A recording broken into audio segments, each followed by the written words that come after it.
नमस्ते। आज एक बहुत ही जबरदस्त बिजनेस कहानी पर बात करते हैं। एक ऐसी कहानी जहां एक सरकारी बैन ने देश की सबसे बड़ी गेमिंग कंपनी को रातों रात अपना पूरा खेल बदलने पर मजबूर कर दिया। चलिए देखते हैं कि इस कहानी में आखिर हुआ क्या। तो सोचने वाली बात यह है कि गेमिंग की दुनिया का इतना बड़ा खिलाड़ी अचानक पैसों वाले गेम से ही क्यों पीछे हट गया। सुनने में थोड़ा अजीब लगता है ना। आइए इस पहेली को सुलझाते हैं। तो हुआ कुछ यूं कि भारत की जो सबसे बड़ी फैंटेसी स्पोर्ट्स कंपनी है ड्रीम11, उसने एक ऐसा कदम उठाया जिसने सबको चौंका दिया। उन्होंने एक साथ 11 नए देशों में अपना प्लेटफॉर्म लॉन्च कर दिया। और जरा इन देशों के नाम देखिए, अमेरिका, यूके, ऑस्ट्रेलिया, यूएई। मतलब ये कोई छोटे मोटे बाजार नहीं है। इससे एकदम साफ हो जाता है कि ये कोई छोटा मोटा टेस्ट नहीं था, बल्कि एक बहुत बड़ी सोची समझी ग्लोबल स्ट्रैटेजी थी। तो अब सवाल यह है कि इतने बड़े एक्सपेंशन के पीछे असल वजह थी क्या? इसका जवाब हमें भारत में हुए एक बहुत बड़े बदलाव में मिलता है। एक ऐसा बदलाव जिसने पूरी गेमिंग इंडस्ट्री को हिलाकर रख दिया। असल में ड्रीम11 का ये जो ग्लोबल मूव था ना, वो सिर्फ एम्बिशन के बारे में नहीं था।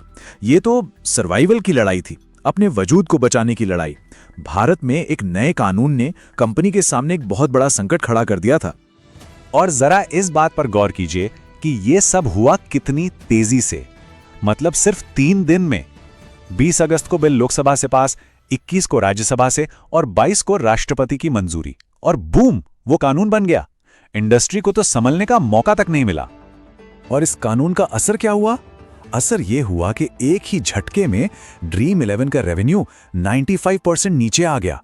जी हां, 95%। तो अब समझना मुश्किल नहीं है कि एक नए रास्ते की तलाश करना इतना जरूरी क्यों हो गया था। तो चलिए अब जरा इस कानून को थोड़ा और डीप में समझते हैं। आखिर इसमें ऐसा क्या था जिसने सब कुछ बदल कर रख दिया? देखिए, कानून का जो मेन टारगेट था वो था ऑनलाइन मनी बेस्ड गेमिंग। मतलब सीधा सा हिसाब है, कोई भी ऑनलाइन गेम जिसमें पैसों का दांव लगा हो। और सबसे बड़ी बात यह थी कि इस कानून ने स्किल और किस्मत वाले गेम्स में कोई फर्क ही नहीं किया, सब एक ही तराजू में।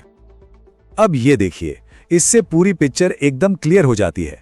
एक तरफ वो सारी एक्टिविटीज हैं जिन्हें बैन कर दिया गया, जैसे रियल मनी गेम्स, और दूसरी तरफ है ई स्पोर्ट्स और free to play social games, जिन्हें सरकार अब बढ़ावा दे रही है। और बात सिर्फ नियमों की नहीं थी, इन्हें तोड़ने पर सजा भी बहुत बहुत सख्त थी। अगर कोई रियल मनी गेम ऑफर करता है तो 3 साल तक की जेल और 1 करोड़ तक का जुर्माना। और अगर कोई इन्हें एडवर्टाइज भी करता है तो भी 2 साल की जेल और 50 लाख का जुर्माना। हाँ, एक जरूरी बात यह थी कि खेलने वालों पर कोई पेनल्टी नहीं थी। तो इस नए माहौल में, इस नई हकीकत के बीच ड्रीम11 ने खुद को बचाने के लिए क्या किया? उन्होंने अपना पूरा गेम प्लान ही बदल डाला। यहां देखिए, यह बदलाव कितना फंडामेंटल था। पहले कंपनी की कमाई कैसे होती थी? प्लेयर्स से ली जाने वाली एंट्री फीस से।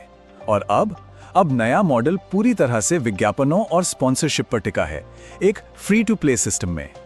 तो उनकी जो नई स्ट्रैटेजी है उसके 4 मेन पिलर्स हैं। पहला, 100% फ्री टू प्ले मॉडल अपनाना। दूसरा, अपने नए ग्लोबल मार्केट्स में भी कोई रियल मनी गेम ऑफर नहीं करना। तीसरा, दुनिया भर में फैलकर अपना यूजर बेस डाइवर्सिफाई करना। और चौथा, कमाई के लिए पूरी तरह से सिर्फ एडवर्टाइजिंग और स्पॉन्सरशिप पर फोकस करना।